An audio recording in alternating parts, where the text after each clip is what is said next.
Voilà, nous sommes connectés. Bonjour à tous. Merci d'être avec nous. Je suis ravi de vous accueillir sur ce webinaire consacré à la chaude actualité du DPE encore et toujours, mais aussi et surtout aujourd'hui de l'audit énergétique, cet audit réglementaire qui entre en vigueur, on le sait, dans un peu plus d'un mois maintenant. C'est évidemment une opportunité de marché, cet audit. Mais c'est aussi beaucoup de doutes, d'inquiétudes, de risques, voilà, de questions qui se posent. Donc, on va essayer évidemment ensemble de répondre à une grande partie de ces questions, dans la mesure du possible, en fonction de nos informations. Beaucoup d'informations justement des arbitrages qui ont été faits la semaine dernière, notamment mardi. Donc, on a eu la confirmation que notre filière pouvait aller sur ce marché de l'audit réglementaire. Et puis, un peu plus tard, c'était vendredi dernier, le 19 novembre, on apprenait ce montant d'indemnisation, cette fois-ci pour le DPE, en ce qui concerne la réédition, ce montant donc de 60 euros. Voilà. Est-ce qu'il est suffisant? Est-ce qu'il nous permet de rééditer dans de bonnes conditions ces DPE? On va évidemment voir ça ensemble avec les trois invités du jour et avec les trois organisations professionnelles représentatives du diagnostic immobilier qui ont justement négocié cette indemnisation ensemble, de concert, pour arriver donc à ce résultat. Nous sommes donc avec Frédéric Mirabel-Chambaud, président de l'association LDI, les diagnostiqueurs indépendants. Bonjour Frédéric. Bonjour. Bonjour à tous. Thierry Marchand, président de la Chambre des diagnostiqueurs immobiliers de la FNEM. Bonjour Thierry. Bonjour à toutes et bonjour à tous. Et Lionel Janot, président de l'AFIDI, la Fédération interprofessionnelle du diagnostic immobilier. Bonjour Lionel. Bonjour. Merci à tous les trois d'avoir pris le temps pour être ensemble ce matin. Alors, vous avez dû, évidemment, j'imagine, rendre compte et informer vos adhérents respectifs ces derniers jours, mais il était aussi important que vous puissiez élargir votre propos et là aussi répondre aux questions de l'ensemble de la filière. C'est ce qu'on va essayer de faire, en tout cas, avec ce webinaire aujourd'hui. Beaucoup de monde, 450 inscrits, vous êtes déjà 200 à nous avoir rejoints. Et évidemment, comme toujours, ce webinaire est enregistré et vous aurez donc un lien autour de 11h midi à peu près sur le site Diagactu pour le voir en différé. Nous sommes également en direct sur YouTube, voilà. Et évidemment, c'est l'idée de ce webinaire et c'est son intérêt. Vous pouvez dès maintenant écoutez, réagir, poser vos questions, commenter ce qui va être dit pendant une heure avec nos trois invités sur cet audit énergétique et sur le DPE. Vous avez un onglet qui s'appelle Discussion, que je vois que déjà beaucoup ont déjà trouvé, donc je vous en remercie. Donc cet onglet Discussion qui vous permet donc de publier vos écrits sur la partie droite de votre écran. Donc tout ce que vous écrirez sera lu par tous. Voilà, donc on est entre nous. Il n'y a pas de souci, on pourra évidemment échanger sans frein et puis on gardera un œil évidemment sur tout ce que vous nous écrivez sur cette partie droite pour rebondir aussi sur vos commentaires et vos questions. Voilà, alors on va commencer par l'indemnisation, cette indemnisation des DPE dans le cadre de cette réédition. Je disais, vous avez négocié tous les trois, donc FIDI, CDI-FNEM, LDI, cette indemnisation auprès de la DHUP, auprès du ministère de la Transition écologique. Alors, on connaît ce chiffre maintenant, 60 euros. Ma question est simple, Frédéric. Est-ce que ce montant, est-ce que ce chiffre vous satisfait globalement? Pour nous, bien sûr, comme toute partie de discussion, nous ne sommes pas satisfaits, ce n'est qu'une cote mal taillée. Il est évident que nous sommes partis de bien plus haut. Déjà, dans un premier temps, il faut saluer cette action commune, comme vous l'avez fait, parce que c'est une des premières fois où nous sommes associés et ce travail commun a montré son impact auprès du ministère. Ça, c'est indéniable. On a pu obtenir ce prix de 60 euros qui est avec 100 TVA applicable, qui est net. Mais il faut quand même aussi se souvenir qu'on est parti de zéro. On est parti quand même de la discussion, enfin de l'explication de la ministre qui disait les DPE seront refaits gratuitement. Donc ça a été un travail commun, des initiatives des uns des autres. Et Et notamment, je salue la dernière initiative de la FIDI, en fait, de Stéphane Prouzeau, qui a, au dernier moment, puisque ça a fini, c'est parti sur des tableaux Excel, des explications très techniques, des chiffrages précis, puisqu'il fallait quand même étayer un coût qui est quand même en direct de presque 10 millions d'euros pour l'État. Donc, il fallait quand même l'étayer de façon sérieuse. Et au dernier moment, on a fini un petit peu en discussion de bout de gras et Stéphane Prouzeau a demandé un arrondi et c'est là qu'on voit que notre union a fait poids, a fait force auprès du ministère et qu'on a pu obtenir encore ces derniers euros, ce qui sont encore une fois pas suffisamment satisfaisants. Mais il est très difficile aussi de pouvoir programmer et savoir exactement quel va être le coût pour refaire. Est-ce qu'il va falloir se déplacer dans certains cas? Est-ce que certains clients vont être très longs ils vont demander des explications longues? Est-ce que les acheteurs vont demander des explications, les professionnels, les agents immobiliers et les notaires? Ou est-ce que dans certains cas, ça va se passer très facilement? La projection est très difficile. Oui, Lionel, donc un montant évidemment qui est le fruit d'une négociation qui a été assez longue tout de même. Est-ce qu'il est suffisant ce chiffre-là aussi de 60 euros selon vous? Alors, il faut aussi préciser que cette indemnité, c'est d'abord le résultat d'une reconnaissance des pouvoirs publics sur le fait qu'ils ne nous ont pas écoutés à partir du mois de juillet, au mois de juin plutôt, quand on leur a dit que la réalisation du DPE par rapport à sa réforme était un peu précoce et qu'il aurait fallu avoir un délai un peu plus long pour que ça se passe mieux. Et donc, en septembre, vous savez tous, les pouvoirs publics ont reconnu qu'il y avait des bugs par rapport aux remontées qu'on a fait régulièrement tous. Et ça a lancé cette logique-là de réédition qu'on va aborder tout à l'heure sur les DPE qui sont réalisés entre 1er juillet et 31 octobre. Et du coup, le travail supplémentaire qui va avec et qui est lié avec une indemnisation. Donc, la première chose, c'est cette reconnaissance, c'est d'une part une écoute tardive, certes,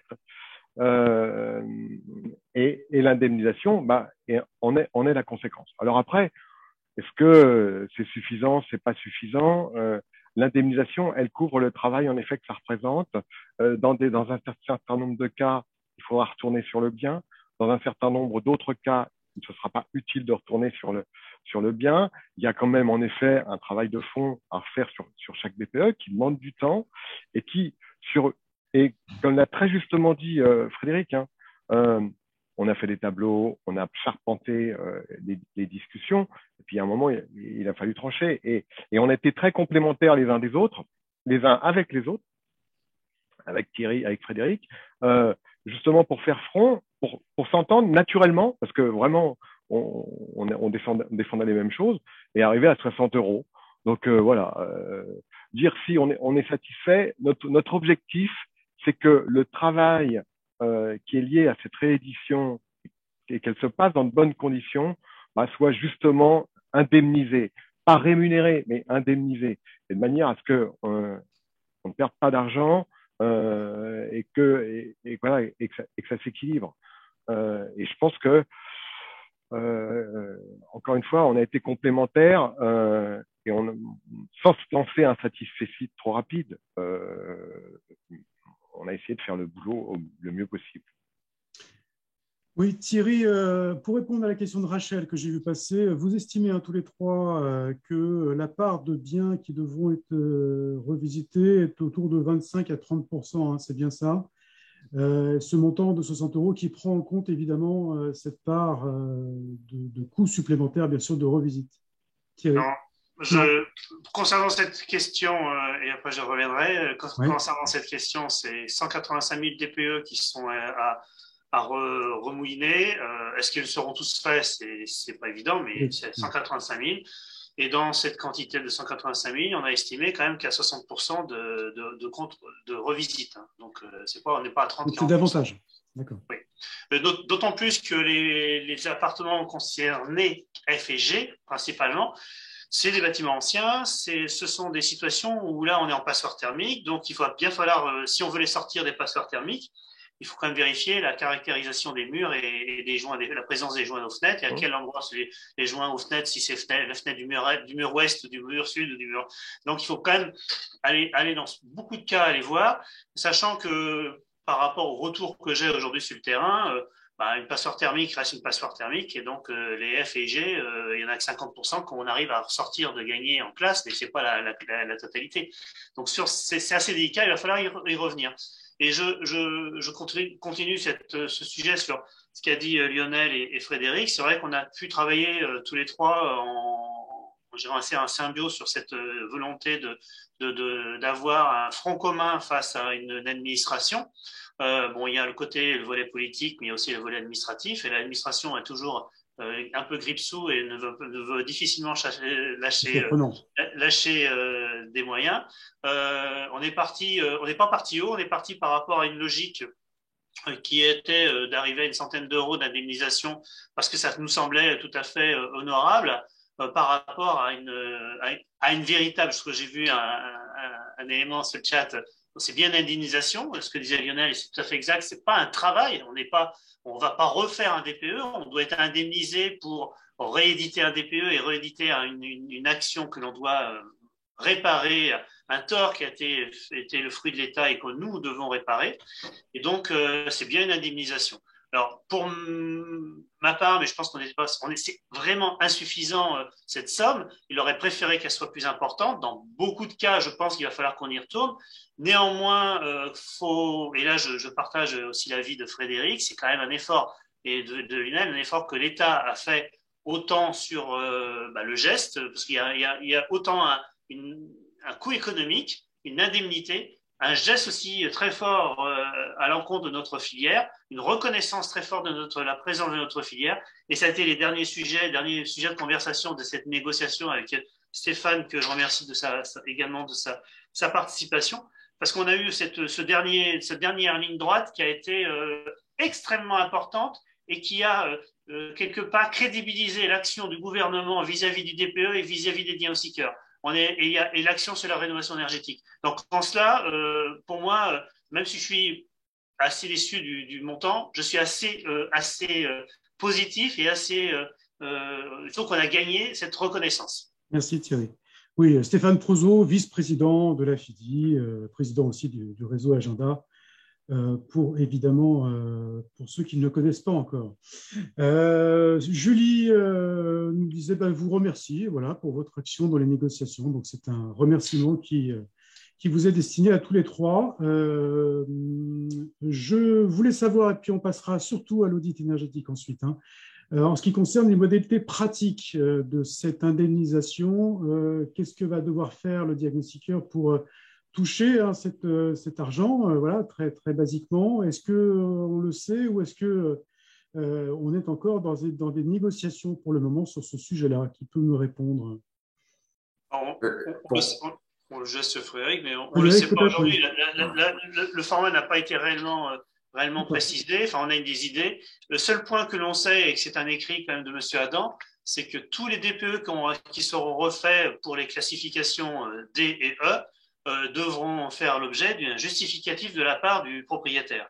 Donc, moi, je mets en garde déjà les diagnostiqueurs, dans ce cas-là, de bien vérifier qu'ils aient un justificatif du propriétaire, qu'ils font la demande de refaire ce DPE, et ce justificatif ne peut pas être l'agent immobilier qui a envie de refaire un DPE. C'est bien le propriétaire, c'est bien lui qui engage. Donc ça, c'est le seul point que je sais, la seule chose que j'ai moi détecté. Le reste, pour l'instant, je ne sais pas les modalités. Bien sûr, Frédéric, un mot aussi également. Oui, pour l'instant, on s'est arrêté aux discussions. On a commencé par les discussions financières. Il faut savoir que c'est aussi un coût indirect pour l'État de gestion et de choses comme ça qui va doubler le coût. Mais beaucoup de questions se posent. Bon, par exemple, si on revient sur un bâtiment qui a été fait en juillet ou début août, si des travaux ont été faits, on fait le DPE sur quoi? Sur le DPE de départ ou sur les nouveaux travaux. Et puis, bon, il y a toutes les questions de délai. Donc, les délais, il y a 3 types de délais, c'est-à-dire les délais, quel DPE on va prendre, de quelle date à quelle date on les refait. Jusqu'à quand on va vous indemniser? En exagérant, si vous refaites un DPE en 2024, vous n'aurez peut-être pas droit quand même à vos 60 euros. Et puis surtout, le troisième délai, c'est le délai de paiement. Parce qu'il n'est pas question que les diagnostiqueurs fassent les banquiers et attendent 6 mois pour avoir des virements de l'État. Et puis après, il y a toutes les modalités, comment on se présente, enfin, comment on présente la chose, est-ce qu'on le fait en une fois, sur quel formulaire, il y a beaucoup, beaucoup de questions et il y a encore beaucoup de travail à faire auprès du ministère. Ça, c'est certain. Dans nos demandes, on voulait que la logique de l'indemnité aille assez vite de manière à ce qu'on puisse parler d'un chiffre. Et l'urgence, c'est tout ce qu'on vient de dire, c'est par rapport à la procédure d'indemnisation de manière à ce que ce soit rapide et qu'on soit tous rassurés. Parce que ce que vient de dire Frédéric est juste, hein, faut pas non plus que le temps d'indemnisation soit trop long. Alors, on sera indemnisé, ça c'est sûr. L'objectif maintenant, c'est d'avoir la procédure le plus rapidement possible et le plus simplement possible. Sachant que, et là c'est aussi très important, c'est qu'il faut conserver les différents justificatifs, aussi bien la demande des propriétaires dans le cadre des DPE, mais sur les FEG, il faut déjà que tous ces DPE fassent bien l'objet d'un enregistrement auprès de l'ADEME. Hein. Moi, j'ai vu quelques diagnostiqueurs qui avaient fait des DPE et ils se disent, bon, ils seront réédités, donc on ne demande pas le numéro ADEME. Grosse erreur. Donc, il faut vraiment une traçabilité et de bien conserver les justificatifs parce que il y aura des automatismes, mais il va falloir contrôler, vérifier. Et aujourd'hui, la mécanique est en train d'être mise au point. On n'a pas toutes les infos. Hein. Et nous, notre objectif, c'est que ce soit le plus simple, le plus fluide et le plus rapide. Voilà, ça, c'est nos objectifs. Maintenant, dans le détail, on ne les a pas. Bon, donc, on y reviendra, bien sûr, dans les semaines qui viennent. Et puis, pour conclure sur ce sujet de l'indemnisation, une réflexion pleine de bon sens de Lamur qui nous dit coût pour l'État 10 millions d'euros pour ne pas avoir écouté les professionnels sur le report de la date d'application. Voilà. Non, alors 10 millions en facial, mais tous les coûts cachés de l'administration, les coûts masqués de réflexion, de mise en place, à mon avis, sont 50% au-dessus. Donc, je vais me permettre ici de raconter une anecdote qui est parlante là-dessus, rapidement. Au sortir d'une réunion avec Emmanuel Vargon, notre ministre, j'étais sur un trottoir parisien avec Monsieur Kuhn, donc de la DHUP, et je lui ai dit, si nous avions gagné, parce qu'il était face à nous, avec se référer au Conseil d'État avec une armée de 4 avocats avec lui, quoi. Si nous avions gagné à se référer au mois de mai, on n'en serait pas là. Et Monsieur Kuhn m'a dit tristement et sur un ton bien clair, vous savez qu'on y a pensé, quoi. Donc c'est vrai que c'est une erreur magistrale. Bon, on avait alerté, non seulement on a alerté, on en a fait un travail important pour faire se référer. Et malheureusement, le jugement n'a pas été dans le bon sens. Ça coûte, comme dit Lionel, 10 millions en direct, plus il faut compter le double le traitement administratif. C'est plus que consternant. Bien, voilà, c'était le mot de la fin. Sur l'indemnisation, on y reviendra bien sûr, hein, sur les modalités pratiques, parce qu'effectivement, beaucoup de questions encore sans réponse. L'audit énergétique, hein, c'est quand même le sujet principal de notre webinaire. On y arrive très vite aussi, dans un peu plus d'un mois maintenant. Il entre en vigueur au 1er juillet, on le sait, au 1er janvier, pardon, on le sait. Donc, ce n'est pas tous les jours hein, qu'on nous offre accès à un nouveau marché, une nouvelle prestation qui est importante. Une véritable opportunité de marché pour les diagnostiqueurs qui était loin d'être évidente il y a encore quelques semaines. Globalement, je vous pose la question à tous les trois, est-ce que c'est une bonne nouvelle ou est-ce que c'est un cadeau empoisonné que l'on fait aux diagnostiqueurs? Lionel, on va démarrer. Alors, l'audit, c'est un sujet sur lequel on se bat à la FIDI et décidément encore avec Stéphane Prouzeau, quelle vedette. Il est partout. Il est partout.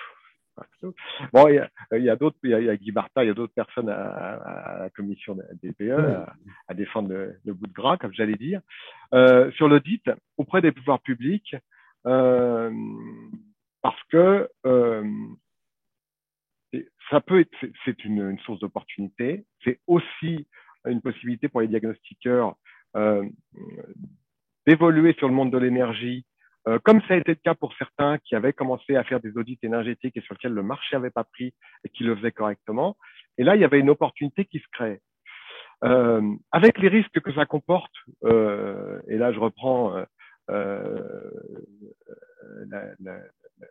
les adjectifs de cadeau empoisonné, mais c'est comme tout. C'est-à-dire qu'il y a une opportunité, à nous de la saisir, pour que les diagnostiqueurs soient une référence sur cette logique-là, sachant qu'aujourd'hui, par le biais du DPE, déjà, on est au départ de la problématique énergétique dans les logements par le premier constat qui est fait lié au DPE, et que le fait d'être un pivot peut nous permettre de rebondir et de se servir du DPE et de l'audit sur lequel on va approfondir les choses pour participer à cette spécialisation qu'est l'énergie pour un certain nombre de diagnostiqueurs s'ils en font le choix. Et c'est ce qui pour moi, c'est ce qui pour nous paraît important. Et comme on l'a vu depuis 25 ans sur ce métier, où petit à petit, vous avez des généralistes et puis vous avez des spécialistes. Ça a été vrai pour l'amiante, ça a été vrai pour les insectes xylophages, enfin ça a été vrai et c'est vrai, et qui en fait se spécialisent sur ces domaines-là. Et on va le voir, on a commencé à le voir sur l'énergie, ça a été long à démarrer, et là il y a des choses qui se préparent, des opportunités qui vont se mettre en place sur lequel on va avoir des diagnostiqueurs généralistes qui vont se spécialiser sur ce domaine-là. Et là, pour moi, je pense qu'il y a des opportunités à saisir. Alors après, on va rentrer dans le détail pour voir les risques, parce qu'il y en a, mais c'est comme tout. Thierry, opportunité, cadeau empoisonné. C'est pas, c'est pas vraiment une opportunité, c'est quelque chose que l'on fait. Depuis 2006, le diagnostiqueur, le diagnostic immobilier, c'est avant tout des bureaux d'études, pas tout le monde, mais c'est quand même des bureaux d'études. L'audit énergétique, avant on appelait ça bilan énergétique, on avait d'autres termes, mais on fait des audits énergétiques. On a 30% des diagnostiqueurs qui font des audits énergétiques. Il y a des diagnostiqueurs qui ont arrêté le métier de diagnostic, qui sont partis en bureau d'études pour faire des études thermiques, pour faire des audits énergétiques. Donc, c'est un métier qui est totalement déjà depuis des années au sein de notre filière. Nous, à la Chambre des diagnostiqueurs, on a une RCP et la RCP intègre l'audit énergétique depuis des années et des années. Donc, c'est pas quelque chose d'extrêmement nouveau. Par contre, nous, à la Chambre, on a fait en sorte de motiver cette volonté de faire comprendre au pouvoir public, mais c'est pas depuis quelques mois, depuis quelques semaines, c'est depuis des années que l'on fait comprendre au pouvoir public que l'audit énergétique et tout le volet énergétique est totalement intimement lié à la profession de diagnostiqueur immobilier.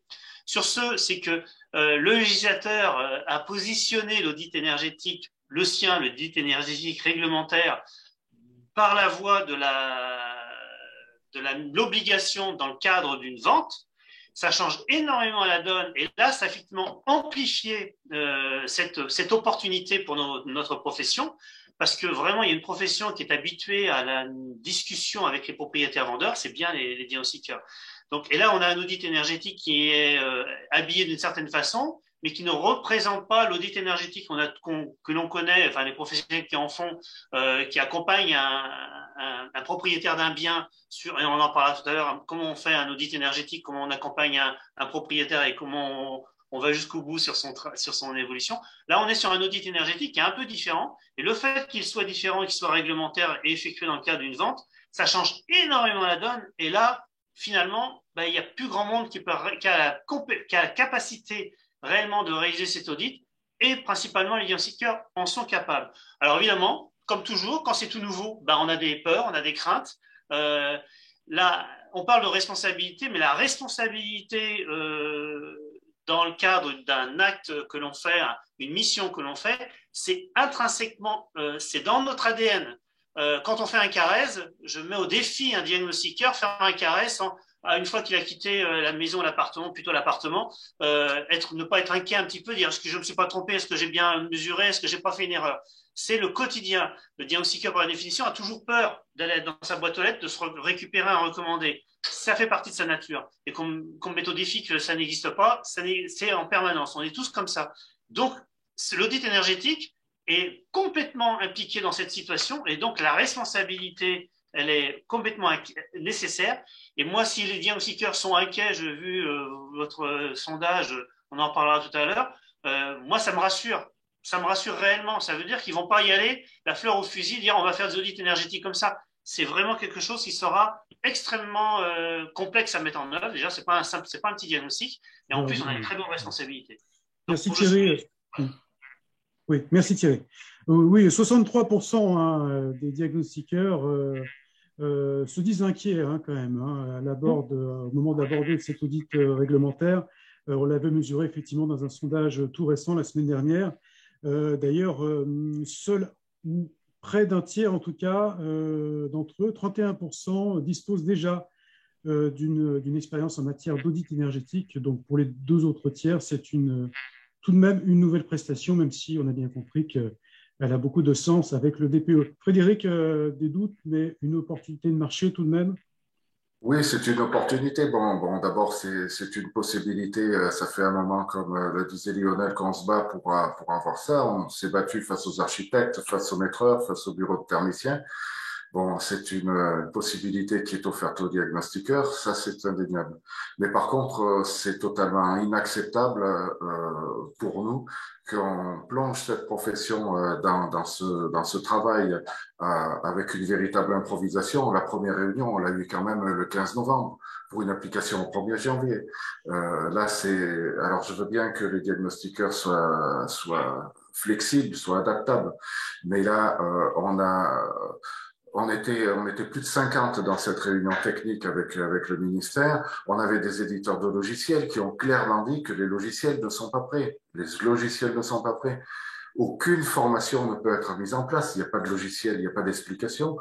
Et puis surtout, même si c'est une peur, comme le dit Thierry, c'est une peur des diagnostiqueurs, mais c'est surtout une problématique importante, c'est qu'on n'a pas d'assurance. On a beaucoup On va en reparler, effectivement. Voilà, on a beaucoup d'adhérents qui ont déjà interrogé leur compagnie et c'est un diagnostic qui n'est pas connu, pas suffisamment individualisé comme l'amiante, comme le plomb, comme le DPE ou comme la loi Carrez, quoi. Donc beaucoup, et je demande à tous les auditeurs là et à tous les diagnostiqueurs d'interroger leur compagnie pour être sûrs et certains qu'au 1er janvier, s'ils attaquent ce travail, ils seront couverts. Alors c'est vrai qu'après, je rejoins bien Lionel. Tous les diagnostiqueurs ne feront pas des audits. Il va y en avoir quelques-uns qui vont se spécialiser, qui vont trouver ce marché, ça sera plus dans leur ADN et ça va certainement se réguler comme ça. Mais attention au 1er janvier. Oui, quand même, une large majorité des diagnostiqueurs nous disent qu'ils vont se positionner sur cet audit énergétique. 68% des diagnostiqueurs comptent bien, hein, de toute façon, réaliser cet audit soit dès le 1er janvier, soit courant 2022. Et 18% des sondés y réfléchissaient encore. Donc, il y a quand même un nombre important et massif de diagnostiqueurs qui vont aller sur ces audits. Finalement, ils sont très peu à y renoncer. De quoi on parle justement? Il faudrait qu'on puisse là cadrer un peu notre propos sur ce qu'est réellement un audit énergétique. Alors, vous avez tous les trois connaissance du contenu de ce projet d'arrêté et du projet de décret également qui devrait organiser tout ça. Mais de quoi parle-t-on précisément et quelles sont les investigations qui devront être faites en pratique sur le terrain? Qui peut me répondre? Thierry, peut-être, pour démarrer? L'audit énergétique prévu par déjà c'était la loi Elan et validé par la loi Climat et Résilience. Cet audit énergétique doit être réalisé obligatoirement pour les logements dans le cadre de la transaction immobilière d'une maison individuelle classée en F et G dès le 1er janvier 2022, en E à partir de 2028 et en D à partir de 2034. Donc, ça concerne combien de maisons individuelles et immeubles en monopropriété. Donc, les immeubles en monopropriété, c'est-à-dire immeubles collectifs en monopropriété à usage d'habitation. On reste bien sur le périmètre de l'habitation. Donc, cette obligation d'audit énergétique, voilà, on doit faire un audit. C'est un audit qui est fait à l'initiative du vendeur, non pas à l'initiative de la personne qui va vivre dans le logement, bien à l'initiative du vendeur. L'objectif du pouvoir public, c'est de déterminer à l'issue de ce travail d'audit énergétique, donc un audit, on va prendre une méthode de calcul. La méthode de calcul qui est retenue maintenant, c'est méthode 3CL 2021, donc du nouveau DPE. On va établir un DPE. Si le DPE a été réalisé, parce qu'il sera obligatoirement réalisé préalablement pour définir l'autorisation ou non de faire un audit. Donc, on prendra le DPE qui a été réalisé et à partir de ce DPE, on va pouvoir faire des préconisations de travaux extrêmement précis, chiffrer les travaux de rénovation énergétique, donner donc une piste pour pouvoir sortir immédiatement le logement de la classe F et G et d'y aller en classe B. L'idée, c'est d'aller sur du BBC rénovation, donc c'est la classe B qui va être mise en place. Donc, c'est-à-dire qu'on va développer un ensemble de chiffres de frais de travaux, donc isolation des murs, changement de système de chauffage, remplacement des fenêtres. Je suis en zone classée, peut-être pas mettre une isolation par l'extérieur, mais plutôt une isolation par l'intérieur. Mais si je mets une isolation par l'intérieur, il va falloir que je change les installations électriques des murs. Donc, il va falloir que je prenne en compte également tous les chiffrages induits, c'est-à-dire l'électricité. Éventuellement, s'il y a des risques d'amiante, prendre en compte la problématique de l'amiante. S'il y a par exemple du carrelage dans une salle de bain qu'on veut isoler, qu'on veut percer, eh bien, il va peut-être falloir faire, il n'y a pas que le carrelage dans l'école de carrelage, mais de l'amiante, mais je prends cet exemple pour marquer les esprits. Également, refaire un joint de carrelage, refaire un peu de plafond, de peinture. Donc, tout prendre en compte les travaux induits. Ce n'est pas que la rénovation énergétique. Donc, finalement, on peut peut-être avoir 25 000 euros de travaux, de mettre un bout d'isolant, changer de chaudière, mais il y aura peut-être aussi 10 000, 15 000 euros de travaux. Donc, c'est ça le travail qui doit être fait et on doit chiffrer ce montant global. Lionel, des compétences donc, qui sont quand même un peu supérieures à celles que l'on demande à un diagnostiqueur pour réaliser un DPE tout de même. Hein. Clairement. Clairement, l'une des conditions, c'est de justifier d'une formation. Alors aujourd'hui, c'est une formation qui est de 2 jours et qui, même si le contenu est plus ou moins détaillé dans les futurs textes, 2 jours, c'est trop juste. C'est trop juste pour approfondir les choses et puis pour les multiples cas qu'on va rencontrer et sur lesquels le processus de l'audit va nécessiter des connaissances et une expérience. Donc, et clairement, 2 jours, c'est court. Après, il y a la pertinence de la formation, parce que c'est pas non plus simplement le fait de justifier d'un papier qui va se dire, voilà, je suis formé. Non, non, il faut à la fois avoir intégré les différentes connaissances, les maîtriser et avoir l'expérience qui va avec. Donc, c'est vrai que là, l'exigence, elle est un peu juste. C'est pour ça que l'idée qui n'a pas été retenue était de utiliser les DPE mentions dans le cadre de l'audit, parce qu'aujourd'hui, on réalise des audits dans le cadre de la mention. Donc, ça veut dire qu'on a un environnement de connaissances pour avoir la mention qui n'est pas utilisé pour réaliser ces DPE qui, pour la plupart, sont sur facture. Et c'était un peu l'opportunité de transformer ou de compléter, parce que je pense que en plus du DPE mention et les formations complémentaires étaient nécessaires, justement pour avoir ce bagage nécessaire et répondre à nos questions. C'est pas ce qui se fait en pratique. Les délais sont ultra courts. Après, ça va monter en pression progressivement. Hein. C'est à partir du 1er janvier, ça va concerner les ventes ou les promesses qui sont en cours. Donc, ça va pas être complètement. Enfin, je veux dire, ça va pas être une avalanche d'audits. Il va y en avoir quelques-uns, et ceux qui vont pouvoir répondre sont ceux qui ont déjà été, j'allais dire, initiés, ou comme disait Thierry, pour ceux qui le faisaient déjà, et eux vont pouvoir répondre. Ça va laisser le temps aux autres de voir comment se met en place le marché. De faire les formations idoines. Voilà, il faut.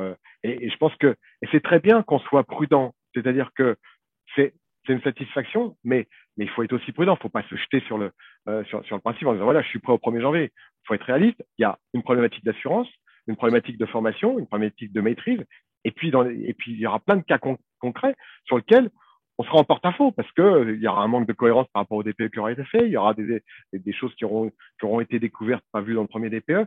Donc, ça pose énormément de questions sur lesquelles aujourd'hui, on n'a pas les réponses. Et comme beaucoup de diagnostics, on met un peu la charrue avant les bœufs.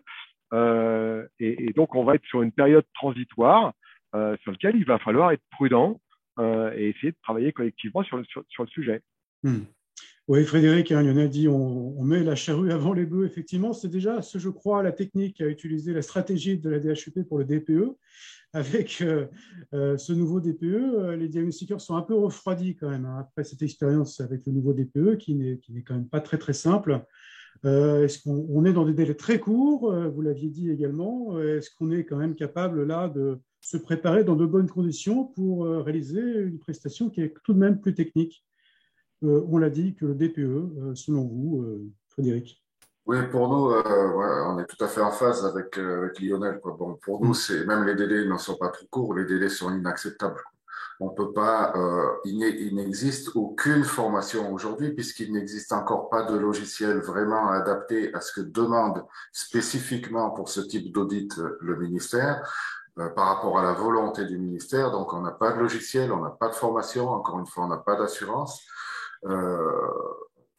Il est possible que les gens, bon, c'est certain que pour les diagnostiqueurs, c'est une opportunité, peut-être 70% sont intéressés, mais je leur demande la plus grande prudence. Comme le disait Lionel, on va être en porte-à-faux constant. On craint aussi une chose, c'est que bon, le chiffrage va être probablement, comme pour le DPE, une fourchette. Si on part sur une fourchette, estimons par exemple sur un exemple, une fourchette de travaux entre 10 et 15 000 euros de travaux, par sécurité, on sait très bien que s'il y a 16 ou 17 000 euros de travaux, l'acheteur va nous courir après. Donc, on va mettre peut-être une fourchette de 15 à 20 000. Mais à ce moment-là, on va être en porte-à-faux parce que le vendeur va nous dire, vous êtes bien gentil, mais vous trouvez une fourchette de 20 000 euros et l'acheteur me fait baisser mon prix de 20 000 euros. Donc, pour plein de raisons, les raisons que citait Lionel, des raisons comme celle-ci et bien d'autres que j'ai bien peur qu'on découvre au fur et à mesure de l'avancement des choses, on reste quand même en porte-à-faux. Donc, attention, grande prudence, pour l'instant, pas de formation suffisamment adaptée et un délai, non pas trop court, mais irréalisable. Donc, ces requis, hein, ces prérequis pour aller sur ce marché de l'audit, Lionel les a rappelés, hein, c'est donc DPE, la certification DPE sans mention et cette formation complémentaire de 2 jours. Est-ce qu'on connaît le contenu de cette formation? Sur quoi les diagnostiqueurs vont devoir se former quand ils auront une offre de formation, ce qui n'est pas le cas pour le moment, très peu en tout cas. La formation se base, alors normalement, les spécificités de la formation pour les diagnostiqueurs n'a pas été encore évoquée. Il y a des formations de 2 jours, mais ce sont pour les bureaux d'études, ce ne sont pas pour les diagnostiqueurs. La formation qui doit être appliquée pour les diagnostiqueurs, c'est une formation qui doit avoir un cadre précis. Nous, on a demandé une formation de 3 jours, mais exclusivement, en aucun cas sur le volet technique de faire un DPE, ça n'a rien à voir. Parce que je rappelle quand même que les bureaux d'études doivent s'habituer à partir du 1er janvier s'ils veulent faire des audits énergétiques ou voir des architectes, puisqu'ils ont la possibilité de faire des audits énergétiques. Je parle aussi des architectes, parce que pour la monopropriété en logement collectif, si vous me suivez, seuls les architectes sont habilités, même pas les bureaux d'études. Donc, ça va être un peu compliqué sur l'arrêté. Il va peut-être falloir qu'ils changent des données parce que les architectes qui vont faire des études thermiques à partir de la méthode 3CEL, enfin des audits énergétiques à partir de la méthode 3CEL 2021, pour faire un audit à partir du 1er janvier sur de la monopropriété en logement collectif, je leur souhaite bien du courage parce que ça va devenir complexe. Donc, c'est la formation, oui, c'est une formation, 2 jours, c'est absolument insuffisant. 3 jours, c'est un minimum quand on a une bonne compétence, une bonne expertise. Et je rejoins Lionel, c'était également la position qu'on avait, c'est qu'on souhaitait que la DPE avec mention soit retenue. Mais pour des points de vue tout simplement juridiques, si l'État avait exigé le DPE avec mention, n'importe qui pouvait aller au Conseil d'État et faire sauter ce texte parce qu'il s'appuyait sur des prérequis et des demandes qui ne concernent pas le besoin de la maison individuelle.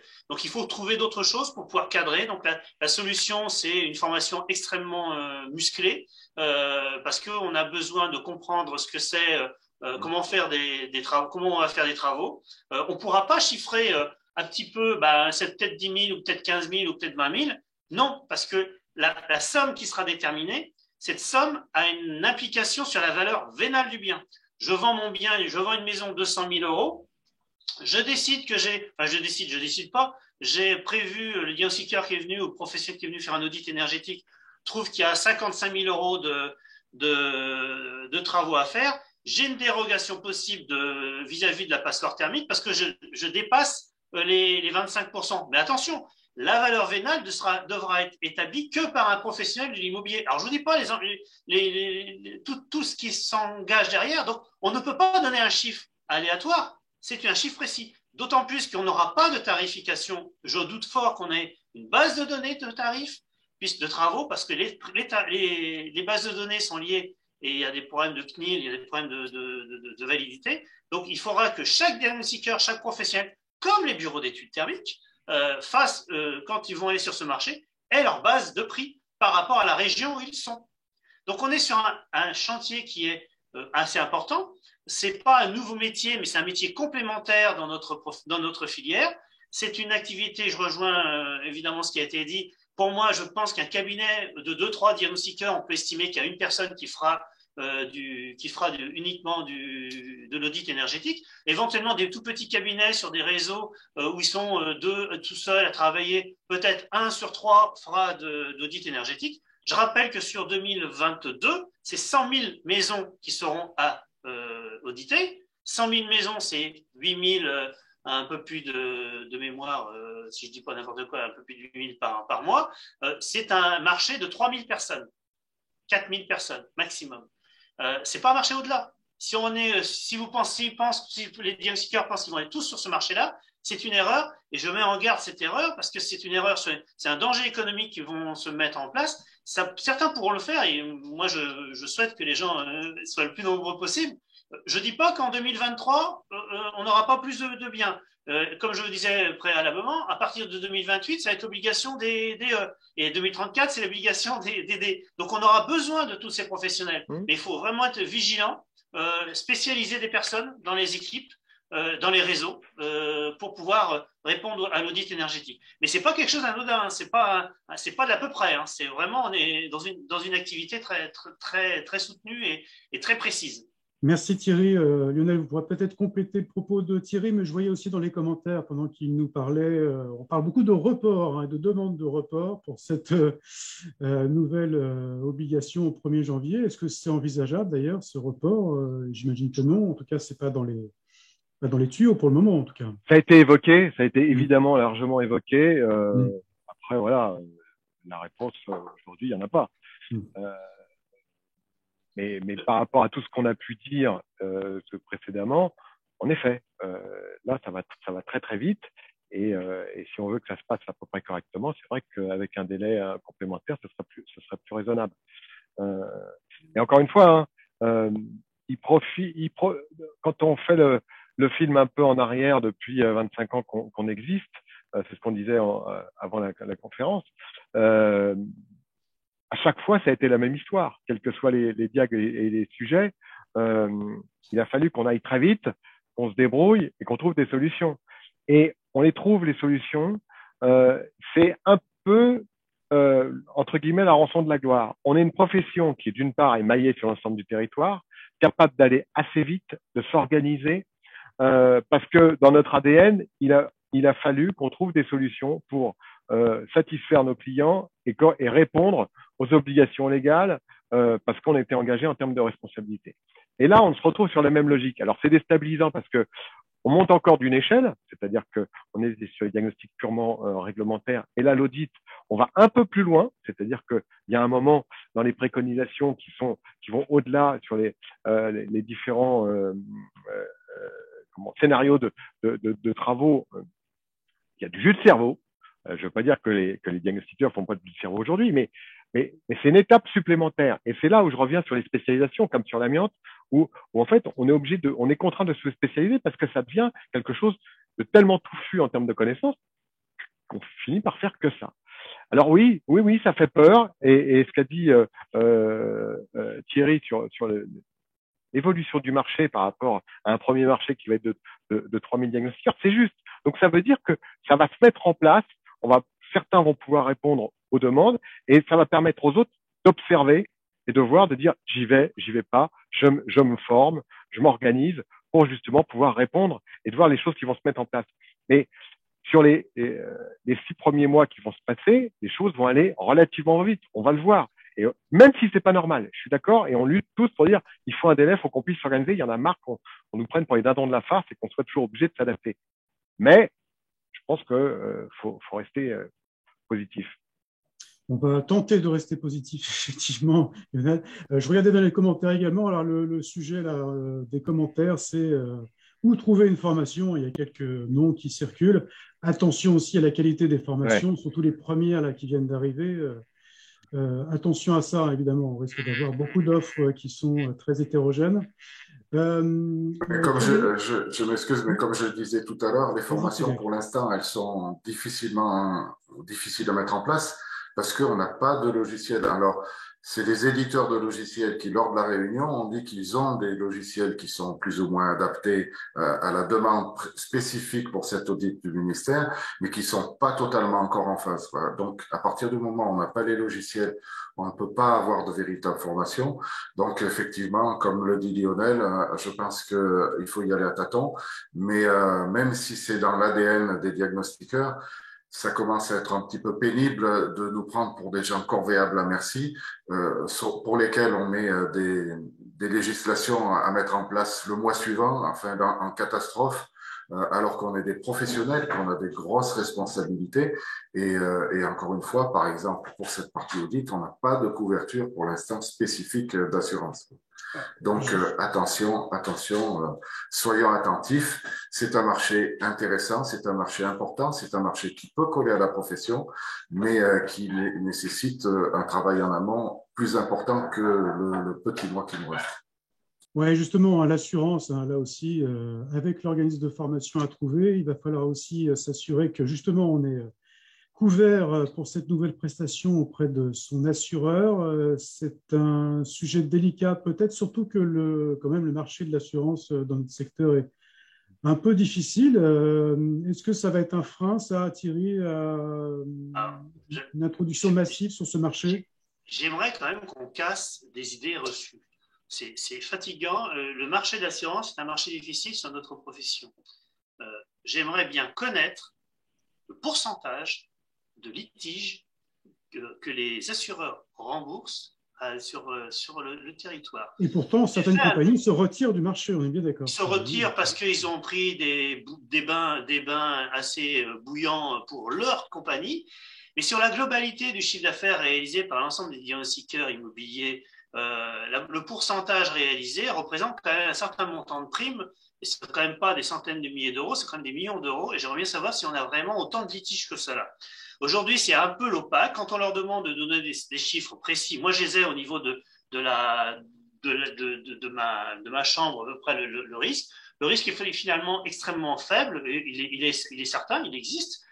Donc après, c'est une exigence aussi de la qualité de la personne et de la vigilance que l'on a. Est-ce que pour être assuré, il faut pouvoir démontrer qu'on ait fait des formations? Il faut quand même, c'est un minimum. Et aujourd'hui, on arrive à voir sur certains assureurs quand même qui sont capables d'assurer, si on est capable de leur démontrer qu'on a des professionnels compétents au bout.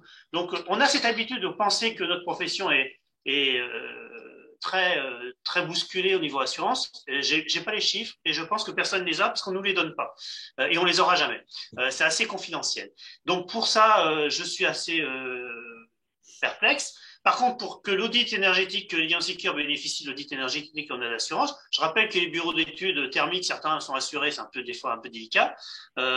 J'ai quelques dossiers juridiques qu'on suit, c'est un peu compliqué pour certains bureaux d'études thermiques. Donc le problème d'assurance, il est lié à toute la profession. La grande différence que l'on va avoir avec cet audit réglementaire, je tiens bien, le mot réglementaire a énormément d'importance puisqu'il va y avoir des audits à terme incitatifs qui seront plutôt que l'acquéreur demandera, complémentaires, etc. Donc l'audit réglementaire imposé par le législateur n'a rien à voir aux audits actuels. Là, la responsabilité, c'est vraiment un outil qui va rentrer dans le cadre de la transaction immobilière. Je vous rassure ou je ne vous rassure pas, l'audit sera opposable. Il sera opposable en données d'entrée, donc le DPE qui a été réalisé par un confrère ou par soi-même, mais on devra vérifier si c'est un confrère que les données d'entrée soient exactes. Il faudra également l'évaluation des travaux, c'est opposable. le rapport de synthèse sera opposable et toutes les actions qui auront été mises sur l'audit énergétique seront opposables. Donc, parce que ce n'est pas ce qui se passe quand on travaille pour un propriétaire d'un bien et on fait un audit énergétique. Là, on a un devoir contractuel de l'accompagner. Ce n'est pas du tout la même punition. Merci Thierry. Lionel, oui, vous vouliez peut-être un petit complément ouais. et je pense qu'en effet, sur l'audit, la responsabilité est importante. Sur la logique de l'assurance, il faut préciser que de par la sinistralité, elle existe, elle est importante, il y a des chiffres au niveau des assurances. Un certain nombre d'assureurs se retirent et ils se retirent, il n'y a pas de miracle.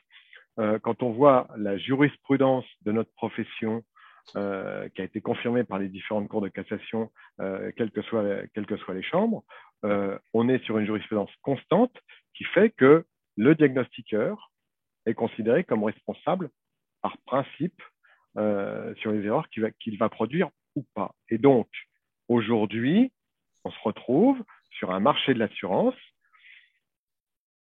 S'il n'est pas compliqué, il n'est pas simple. Ça veut dire que dans les années à venir, ça va devenir un vrai sujet parce que les acteurs de l'assurance se retirent et on va avoir très peu d'assurance. Tout ça pour dire quoi? Que d'une part, en effet, la problématique de l'audit, des assureurs se placent, regardent le dossier, réfléchissent et notre contrat, et même avec lequel on travaille, on regarde avec attention pour voir sous quelle forme ce sera pris en charge, parce que ça finira par l'être, mais sous quelle forme? Et c'est normal qu'il y ait des conditions pour que ce soit pris en charge. Mais les dossiers assurance et la sinistralité est très importante et on doit tous faire très attention parce que sans assurance, on ne travaille pas. Donc, il y a la couverture et l'accompagnement en cas de sinistre. Et ça, c'est pas neutre. C'est facile de trouver des assureurs bon marché et qui vous laissent tomber quand vous avez une casserole parce que une assurance, ça doit être là pour les gros sinistres, c'est pas pour quand on casse un phare. Hein. Mais on pourra revenir sur un webinaire sur l'assurance, que c'est un vrai sujet. C'est un vrai sujet à lui tout seul, on est d'accord, effectivement. Et c'est d'ailleurs dans les tuyaux de nos réflexions pour un prochain webinaire, justement. Frédéric, un mot peut-être sur l'assurance, et puis je voulais qu'on évoque aussi le problème d'indépendance, quand même, qui revient souvent. C'est vrai que c'est une vraie question, ça, entre l'auteur du DPE et celui de l'audit, qui risque d'être souvent le même. Il y a un problème déontologique éventuel là. Peut-être sur l'assurance déjà, Frédéric? Oui, sur l'assurance, je pense que mes deux confrères ont dit la majorité des choses, quoi.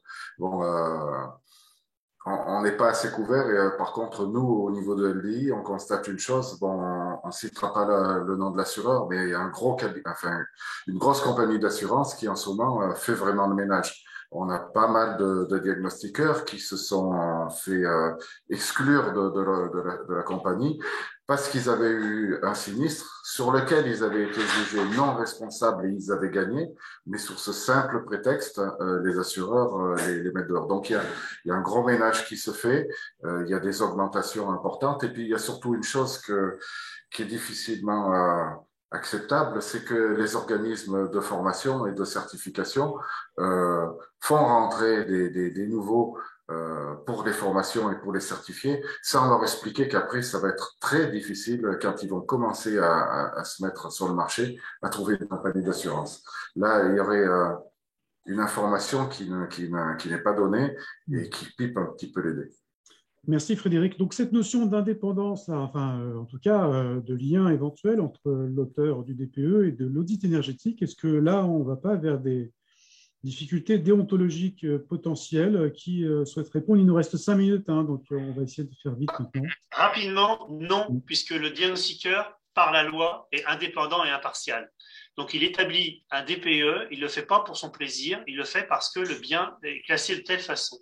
Et de toute façon, il est beaucoup plus simple de continuer la prestation à faire un audit une fois qu'on a fait un DPE, puisque de toute façon, le DPE, il faudra qu'il soit refait. Donc, ça veut dire que si on a le moindre doute dans cette réflexion, c'est-à-dire que la personne qui va faire un audit énergétique derrière, je prends un bureau d'études thermiques ou un architecte, qui sont des gens extrêmement compétents et avec qui je travaille régulièrement, ils vont revenir faire un DPE, un audit énergétique, ils vont revenir faire un DPE, et s'il y a des différences, qui a tort, qui a raison?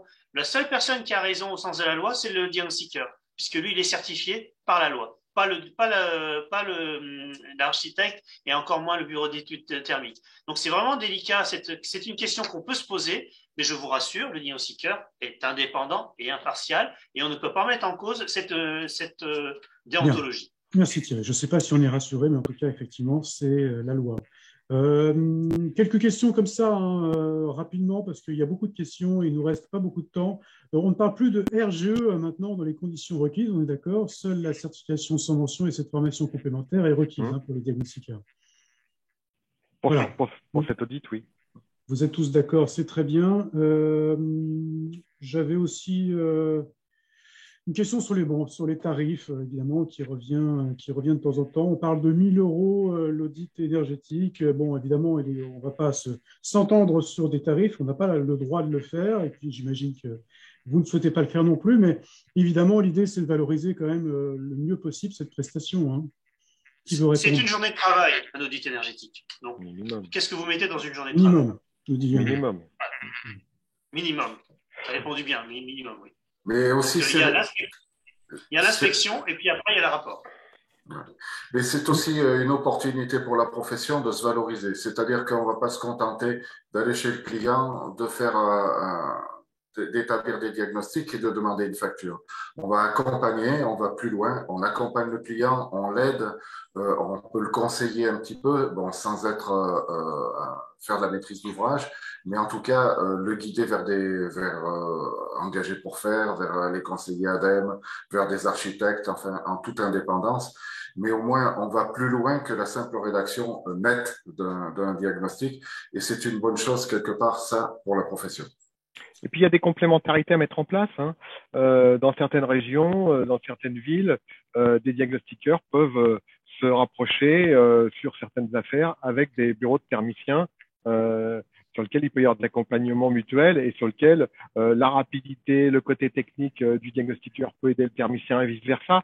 Enfin, il y a des choses qui peuvent se mettre en place et c'est là où en plus, on peut créer des synergies. Donc voilà, ça ne marchera pas à tous les coups, mais il peut y avoir des choses à faire. Merci Lionel. On ne peut pas prendre toutes les questions, malheureusement. On y reviendra, de toute façon, sur cet audit. Tant qu'on n'a pas les textes, les arrêtés, donc l'arrêté de décret qui vont être publiés dans les prochains jours, a priori, je pense, courant décembre maintenant. On espère en tout cas assez rapidement.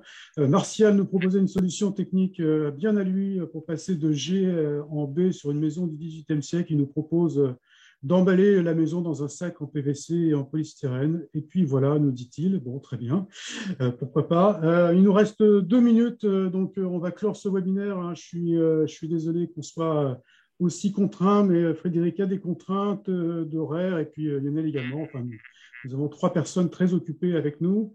Je vais clore ce webinaire, donc on reviendra encore une fois vraiment dessus. Je voulais juste dire quelques mots sur le nouveau site Diagactu, puisqu'on va lancer dans quelques jours, une semaine, 10 jours, une refonte de notre site, une refonte complète du site Diagactu qui sera plus moderne, plus confortable à utiliser. Ça sera pas difficile de faire mieux, a priori, et surtout avec un vrai contenu rédactionnel plus étoffé et un vrai programme de webinaire. On va vous proposer dès le mois de janvier 4 à 6 webinaires par mois sur vos différents domaines de compétences. L'idée étant évidemment toujours, comme on le fait depuis 2007, de vous accompagner dans l'exercice de votre métier et vous aider à vous mettre à jour des évolutions législatives, réglementaires, pratiques, techniques de vos différents domaines de compétences. Donc, on va là aussi vous en tenir informés. Voilà. Merci à tous les 3. C'était très riche. On y reviendra, bien sûr. Merci encore pour votre travail sur tous les textes, de manière générale. Voilà. Pas que l'indemnisation. Il ne faut pas oublier que vous travaillez beaucoup sur toutes les concertations, sur tous les textes, et que c'est un vrai travail. On le voit grâce justement à ces webinaires, puisqu'on peut vraiment échanger en direct avec vous. Et c'est aussi l'intérêt qu'on ait ces échanges réguliers avec l'ensemble de la filière. Merci beaucoup à tous les 3 et à très bientôt. Au revoir. Merci. À tous. Merci. Au revoir à tous. Au revoir à tous. Merci.